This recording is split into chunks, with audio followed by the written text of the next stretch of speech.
नमः श्रीवर्धमानाय निर्धूतकलिलात्मने सालोकानां त्रिलोकानां यद्विद्यादर्पणायते। महानुभाव, मांगलिक ग्रंथ रत्न करंडक श्रापकाचार, जिसके लेखक हैं आचार्य समंतभद्र स्वामी, जिसमें श्लोक हैं 150। यह श्रावकों का आचार का वर्णन करता है।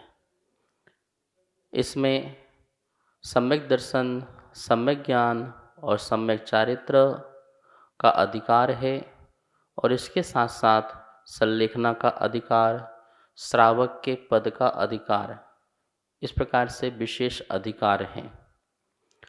आचार्य समंतभद्र स्वामी की भाषा इस ग्रंथ की संस्कृत है और शैली श्लोक रूप में है, सरल है और सुबोध है। अब आप सभी लोग आज से नया ग्रंथ का स्वाध्याय करेंगे, रत्न करंडक श्रावकाचार। जो भी श्रावक बंधु सुन रहे हैं उनके लिए यह ग्रंथ बहुत ही महत्वपूर्ण है। कैसे श्रावक धर्म का हम पालन करें और अपने मोक्ष मार्ग को प्रशस्त करें।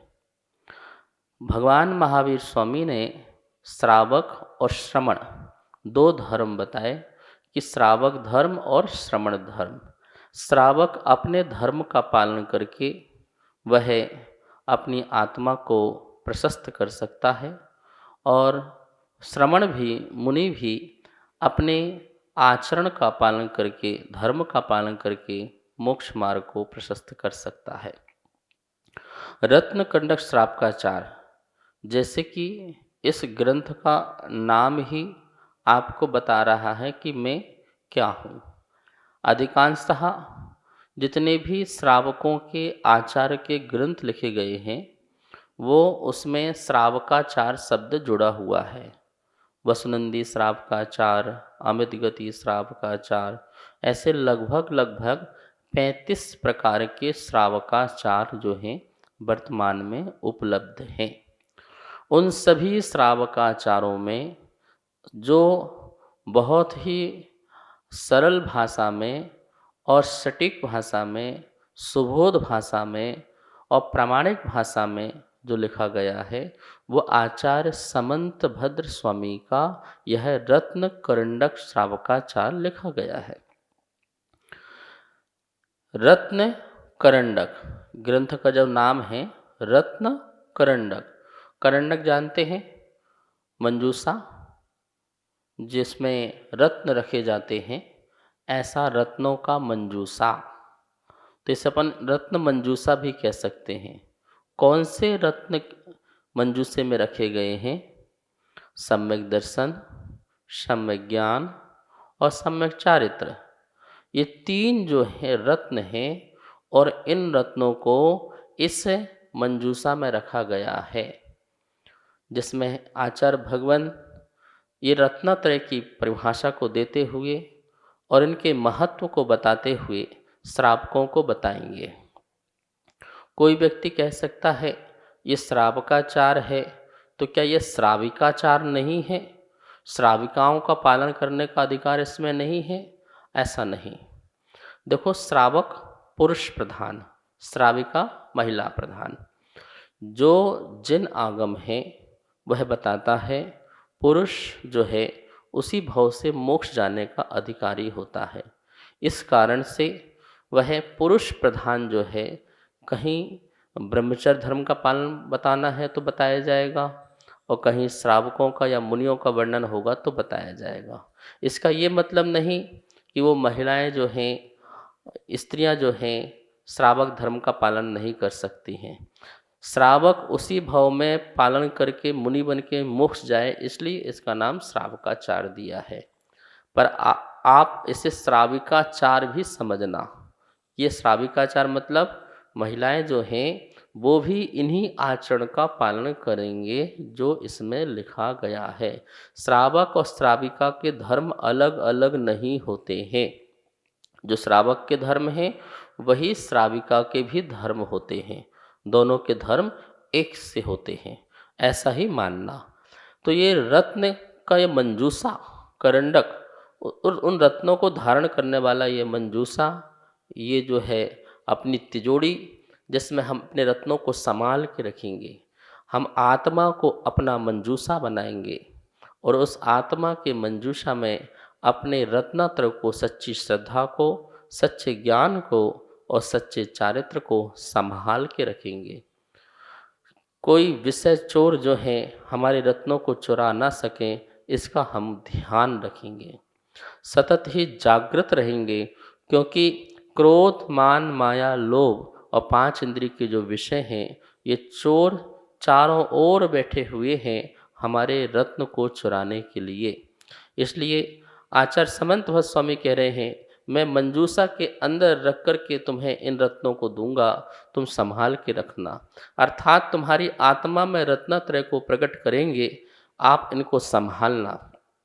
तो यह नाम बिल्कुल सार्थक है, बहुत ही अच्छा है।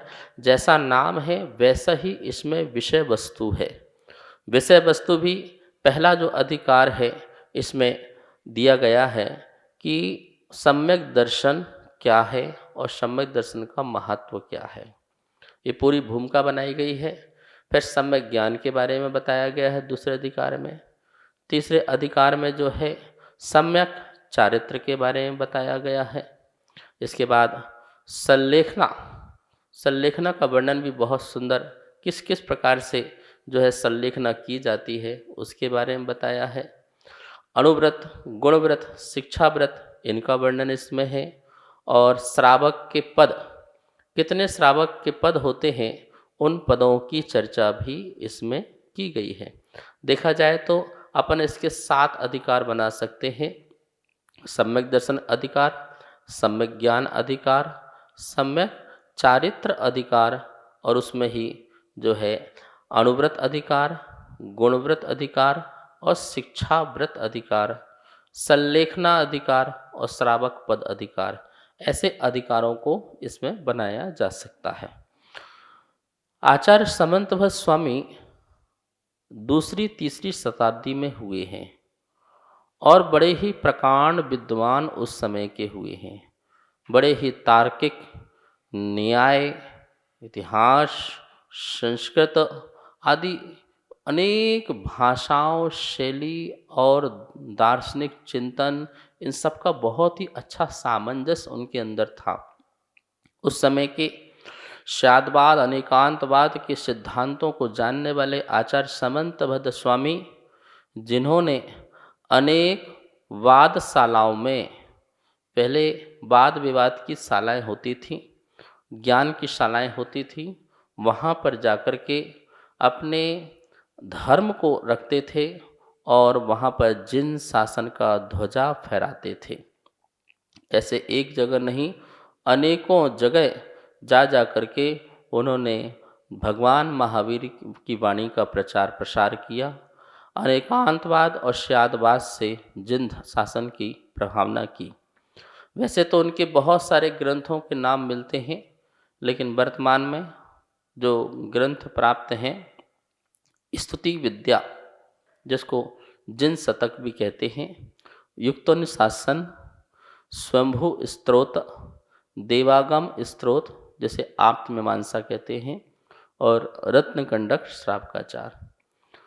रत्नकंडक श्रावकाचार को छोड़कर के शेष जितने भी हैं वो स्तोत्र हैं, पर वो स्तोत्र भी जो हैं बड़े सैद्धांतिक हैं।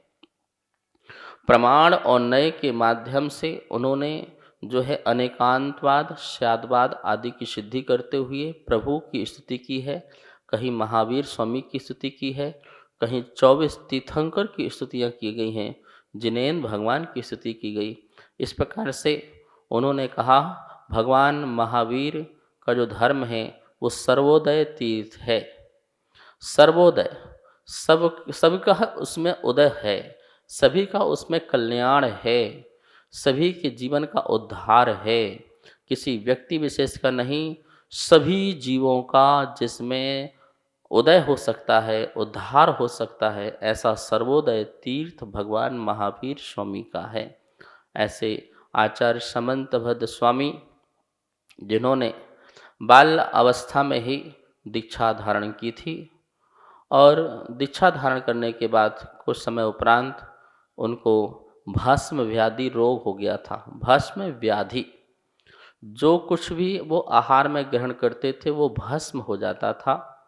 छोटी सी उम्र थी, पर उन्होंने अपने गुरु से सल्लेखना की बात की।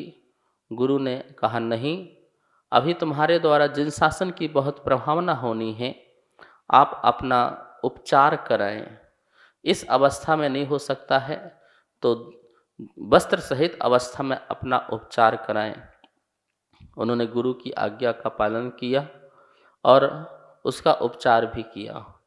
जग प्रसिद्ध उनकी वह कहानी है कि उन्होंने अपना भस्म व्याधि रोग दूर किया और एक मंदिर में जहाँ महाप्रसाद चढ़ता था, वहाँ पर जाकर के उन्होंने राजन से कहा, सबसे कहा कि तुम्हारे प्रसाद को भगवान नहीं खाते हैं, पर मैं ऐसा दावे के साथ कहता हूँ वह प्रसाद तुम्हारे भगवान खाएंगे।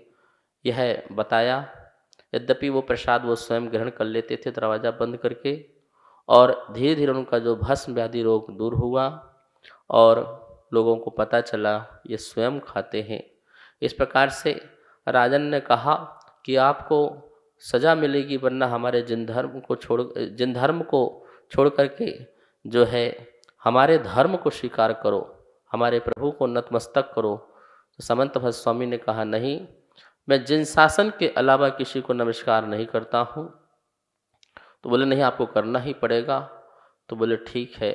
उन्होंने 24 तीर्थंकर की स्तुति का प्रारंभ की और एक एक भगवान की स्तुति प्रारंभ करते हुए चंद प्रभु भगवान की जब स्तुति का समय आया तो उस समय वहाँ पर चंद प्रभु भगवान प्रकट हुए, चमत्कार हुआ, अश्चर्य हुआ और सभी राजा और प्रजा ने उनको भी नमस्कार किया कि जिन शासन ही जयवंत रहे।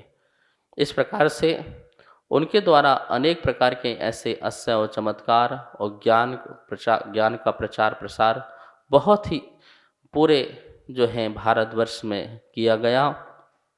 ऐसे हमारे आचार्य समंतभद्र स्वामी द्वारा यह लिखा गया रत्नकंडक श्रावकाचार, जिसका हम सब लोग स्वाध्याय करेंगे। आप सब लोग जो हैं इसको बहुत ही ध्यान पूर्वक सुनेंगे और कंठस्थ भी करेंगे। जो जितना कंठस्थ करते जाएगा उसके लिए बड़ा आनंद की प्राप्ति होगी। हमारे गुरुदेव कहा करते थे कि सभी को कम से कम 5-6 ग्रंथ जरूर याद करना चाहिए। जैसे रत्नकंडक श्रावकाचार है, द्रव्य संग्रह है, इष्टोपदेश है, तत्वार्थ सूत्र है, 6 डाला है। ये 5-6 जो हैं ग्रंथ, इनका स्वाध्याय भी हो और इनको याद भी करो। आपको बहुत ही अच्छा लगेगा। और ये बहुत सरल सरल श्लोक हैं, 150 मात्र श्लोक हैं और आपको बिल्कुल याद हो जाएंगे। हम यहाँ पर आपको उच्चारण भी कराएंगे, उसका अन्वय अर्थ भी बताएंगे और उसके बारे में जो भी उसमें सार है उसकी अपन भाष्य भी करेंगे। तो सबसे पहले मंगलाचरण, कोई भी ग्रंथ प्रारंभ होता है तो उसका मंगलाचरण किया जाता है। मंगल आचरण होने के लिए और ग्रंथ की जो है निर्विघ्न समाप्ति के लिए, शिष्टाचार का पालन करने के लिए और जिनके द्वारा हमें प्राप्त है, जिनके द्वारा हमें यह वाणी मिली हुई है, उनके प्रति धन्यवाद ज्ञापन करने के लिए, उनको नमस्कार, उनकी वंदना करते हुए, उनके उपकारों को याद करते हुए हम ग्रंथ का जो है आगे वाचन करते हैं। ऐसे ही प्रत्येक ग्रंथ में जो है मंगलाचरण की बात कही जाती है। यहाँ भी प्रथम जो श्लोक है वो मंगलाचरण स्वरूप है। सर्वप्रथम मंगलाचरण करेंगे और इसका उच्चारण करेंगे। आप देखेंगे आपके यहाँ पर स्क्रीन में मंगलाचरण लिखा आ जाएगा। जो जो हम बोलेंगे उस शब्द को आप उच्चारण करेंगे और उच्चारण करेंगे तो आपको वो शुद्ध तरीके से याद हो जाएगा, उच्चारण भी हो जाएगा। यदि आपके पास पुस्तक है तो अपनी पुस्तक में यह श्लोक देख सकते हैं, नहीं तो यहाँ सामने श्लोक लिखा आ रहा होगा, उसका उच्चारण करते हैं। ठीक है। नमः नमः श्री वर्धमानाय वर्धमानाय निर्धूत निर्धूत कलिलात्मने कलिलात्मने सालोकानां त्रिलोकानां त्रिलोकानां यत् विद्या दर्पणायते दर्पणायते। ठीक है, उच्चारण हुआ। एक बार पुनः देखिए। नमः श्री वर्धमानाय निर्धूत कलिलात्मने सालोकानां त्रिलोकानां यत् विद्या दर्पणायते। ये जो है उच्चारण हुआ। अर्थ समझिए। नमः नमस्कार हो। श्री श्री अंतरंग और बहिरंग लक्ष्मी। श्री मतलब लक्ष्मी होता है। अंतरंग और बहिरंग लक्ष्मी से जो संपन्न है, ऐसे वर्धमानाए वर्धमान के लिए नमस्कार हो। कैसे हैं वर्धमान स्वामी? निर्धूत, जिन्होंने धो दिया है। क्या धो दिया है? कलिल आत्मने। आत्मने मतलब अपने, कलिल मतलब कर्म।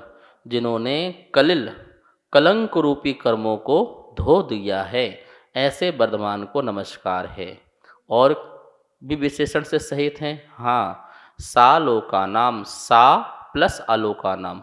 आलोक मतलब अलोकाकाश, सा मतलब सहित, आलोक सहित त्रिलोका नाम, तीनों लोकों को, आलोक सहित तीनों लोकों को, यत विद्या जो विद्या में मतलब केवल ज्ञान में, दर्पणायते दर्पण आयते मतलब जिनके ज्ञान में यह दर्पण की तरह आयते अनुभव होता है।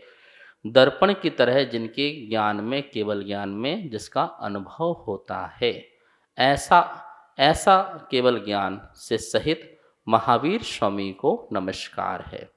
इसका अन्वय अर्थ है वो कल बताएंगे। आज थोड़ा समय हो गया है। आप सब लोग अपनी पुस्तक लेके भी बैठेंगे, कॉपी पेन लेके बैठेंगे और इसको बहुत अच्छे तरीके से अपन इसका अध्ययन करेंगे। जावाणी के ज्ञान से सूझे लोकालो, शोवाणी मस्तक धरूं सदा दे तो हूँ धोख। हे जिनवाणी भारती तोह जपो दिन रेन, जो तेरी शरणा धरे सो पावे सुख चैन। सबको मंगल आशीर्वाद।